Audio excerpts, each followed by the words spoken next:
You know how some people feel quite insecure if they see somebody else doing something that they disagree with, or they feel that this person should be doing differently.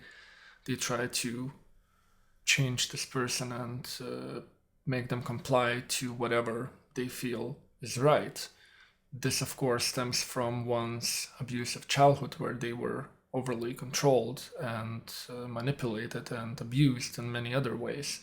So if your mother or your father or some other caregiver controlled you and you didn't have freedom and authenticity to do what you felt is right for yourself, if you were not allowed to express or even feel your genuine emotions and pursue your own goals and pursue your own schedule of how you want to achieve those goals, if your caregivers were quite neurotic about controlling you and about others not doing what they want them to do, then you will develop similar tendencies. As an adult, you might want to control others, and you might feel very insecure if somebody else has a different opinion or a different perspective or a different experience or does things differently.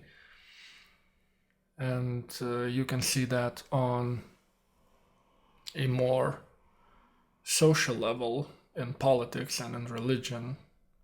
People get very upset if other people have different political perspectives or believe in different things, and this results in people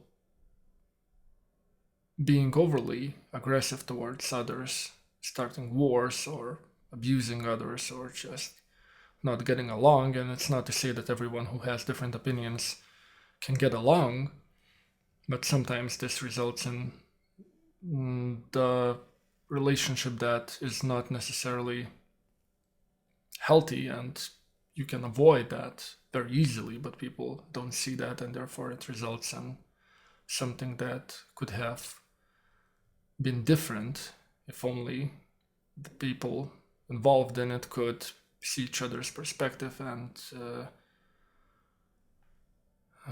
understand that you don't have to control other people as long as you are not aggressing against somebody else.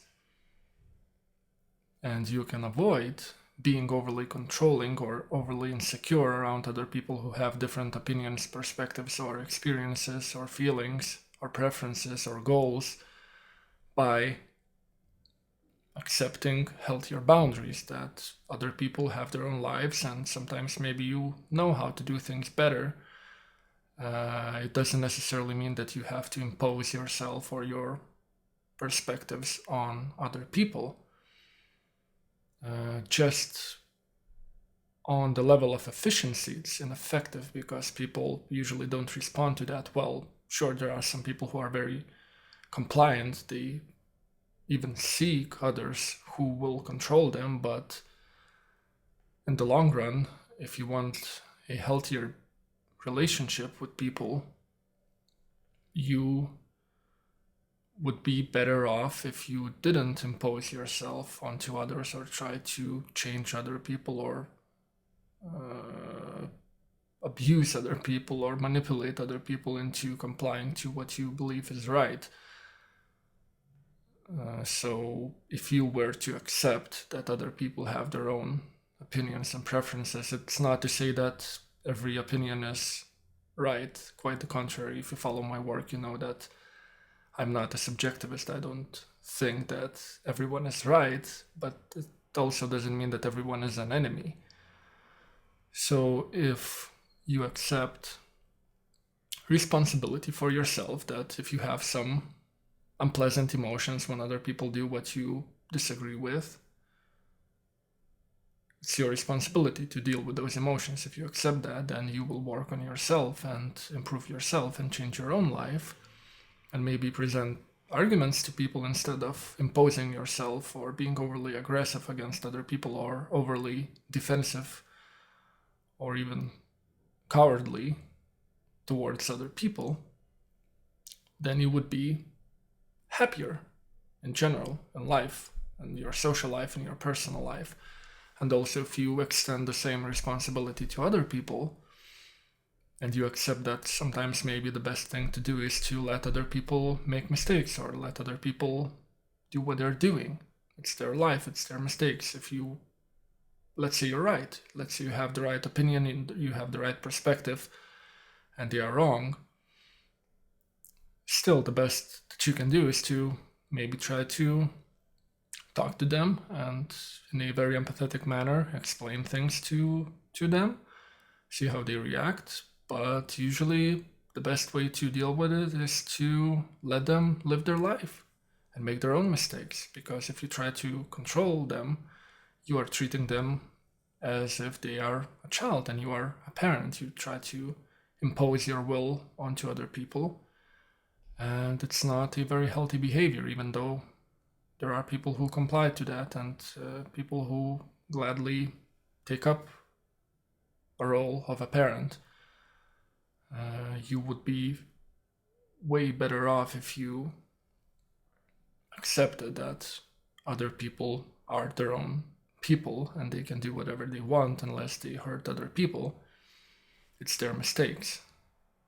If you even justify your behavior by saying, well, I want what's best for them, even then you are robbing them from their responsibility, from their lessons, and you are not letting them grow.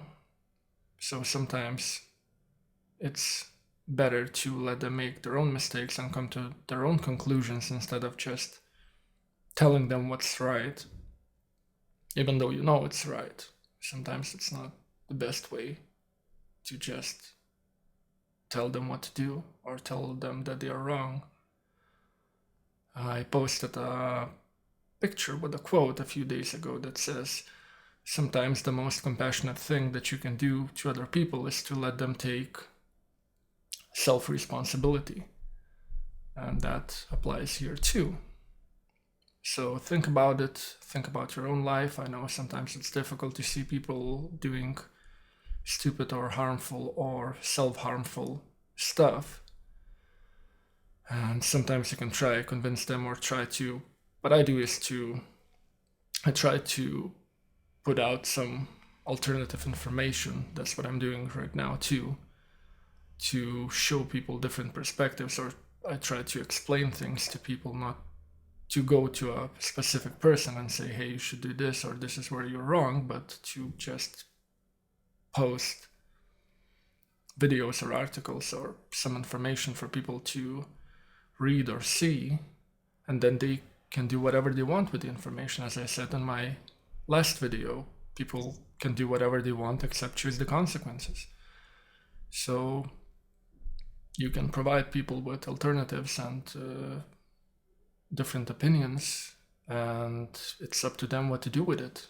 If you're wrong, then you will have a conclusion or consequence that you will have, and if it's incorrect, then it's incorrect. You can't choose the consequences. At some point you can realize that you're wrong, but if you don't realize it, then you will lead a life that's fake and false and unhealthy. And if you follow the path that is maybe more stressful or more lonely or more anxious, anxiety producing, I guess, you would be more anxious, then you will possibly have a happier life if that path is truthful and healthy.